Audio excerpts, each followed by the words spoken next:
ಹೊತ್ತ ಹೊಂಡದ್ರೊಳಗ ಅತ್ತಿನ ಸಾಯ್ತಾಳ, ಹೊತ್ತ ಹೊಂಡದ್ರಾಗ ಅತ್ತಿನ ಸಾಯ್ತಾಳ, ಸಂತೋಷ ಮನದಾಗ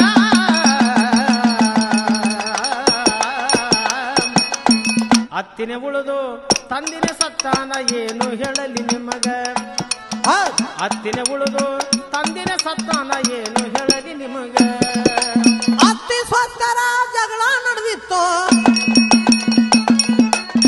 ಅತ್ತಿ ಸ್ವಸ್ಥರ ಜಗಳ ನಡೆದಿತ್ತು, ಅಡುಗೆಯ ಅಡುಗೆಯ ಅಡುಗೆಯ ಕೋಲ್ಯಾಗ ಅತ್ತಿನ ಕೊಂದು ಸೊಸಿ ಹಿಡ್ಕೊಂಡು ಮಾಡಬೇಕು ಅಂತಾಳ ಊರಾಗ, ಅತ್ತಿನ ಕೊಂದು ಸೊಸಿ ಹಿಡ್ಕೊಂಡು ಮಾಡಬೇಕು ಅಂತಾಳ ಊರಾಗ. ತಂದಿಗೆ ಎಬ್ಸಕ ಹೋಗ್ಯಾಳ ಮಗಳು ಬೆಳಗಿನ ಜಾವದಾಗ, ತಂದಿಗೆ ಎಬ್ಸಲಾಕ ಹೋಗ್ಯಾಳ ಮಗಳು ಬೆಳಗಿನ ಜಾವದಾಗ,